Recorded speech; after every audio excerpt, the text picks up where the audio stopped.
જોશી તેઓની વાત સાંભળી હતી અને તેમને ખાતરી આપી હતી કે હું ચોક્કસ વડોદરાના સાંસદ તરીકે અને તમામ ધારાસભ્યોએ વડોદરાના વિદ્યાર્થીઓના હિતમાં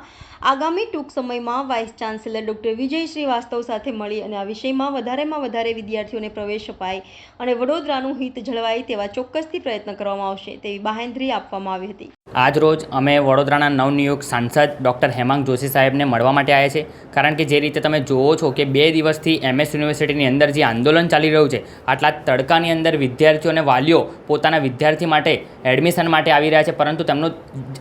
તેમનો અવાજ સાંભળવાવાળું કોઈ નથી। માટે એ વડોદરાના વિદ્યાર્થીઓનો અવાજ બનીને આજે અમે ડૉક્ટર હેમાંગ જોશી સાહેબ સાથે આવ્યા છે કે 75% નીચેવાળા વિદ્યાર્થીઓને જે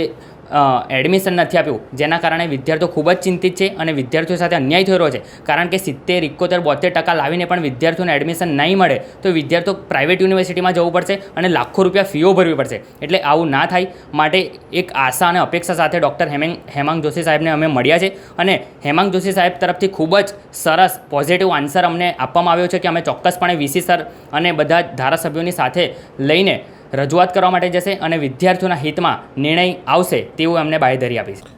આજે વિવિધ સંગઠનો દ્વારા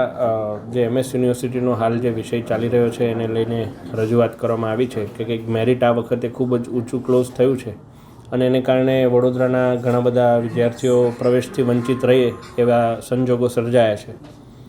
આ વિષય પ્રાથમિક દૃષ્ટિએ જોતાં મારે વિવિધ ધારાસભ્યશ્રીઓ સાથે પણ ચર્ચા થઈ છે આ વિષયને લઈને અને તમામનો એકમત છે કે વડોદરાનું હિત આ બાબતે જળવાય એ માટેના સંપૂર્ણપણે પ્રયાસ કરવામાં આવશે। વાઇસ ચાન્સલરનો સમય મેળવવાનો અમે પ્રયત્ન કરેલો, પરંતુ એ કશું અત્યારે વડોદરાની બહાર હોવાથી મળી શકાયું નથી। એકવાર સમગ્ર મામલે વાઇસ ચાન્સલર સાથે અમે લોકો મળી અને ચર્ચા કરીશું। આ આખું જે બાબત છે એની વિગત ઝીણવટભરી તપાસ કરીશું અને જે કંઈ પણ શક્ય પ્રયત્નો હશે એ વડોદરાના હિતમાં પ્રામાણિકપણે કરવામાં આવશે। વિદ્યાર્થી નેતાઓ દ્વારા જે આંદોલન કરવામાં આવે છે, પોલીસ દ્વારા જે દમન ગુજારવામાં આવે છે, એની ઉપર કોઈ એક્શન લેવાશે? હા, એ ઘણા સમયથી અમારી પાસે આપના મીડિયાના માધ્યમથી અથવા વિદ્યાર્થી પરિષદના ઘણા નેતાઓ અને આજે વિવિધ સંગઠનો દ્વારા જે ફરિયાદ કરવામાં આવી છે, પોલીસનું કામ કરતી હોય છે, એમને કોઈ સૂચના આપવામાં આવે ત્યારે જે આવતા હોય છે, કાયદો વ્યવસ્થા જાળવવું એ એમની પ્રાથમિક ફરજ હોય છે। જે યુનિવર્સિટીની અંદર કોઈ સિક્યુરિટી ઓફિસર દ્વારા જે ગેરવર્તણૂક કરવામાં આવે છે એને લઈને અમે VC સાથે આ મામલે વાત કરીશું અને કોઈ પણ સિક્યુરિટી ઓફિસરને કોઈ પણ વિદ્યાર્થીને ઉપર હાથ ઉઠાવવાનો કોઈ હક સરકાર એમને નથી આપતું, વાઇસ ચાન્સલર પણ એમને નથી આપતા। એટલે હવેથી જો આવો કોઈ બનાવ થશે તો એને પણ કડકાઈથી લેવામાં આવે। એકવાર વાઇસ ચાન્સલરશ્રી સાથે અમે ચર્ચા, ઘણીવાર એવું હોય છે કે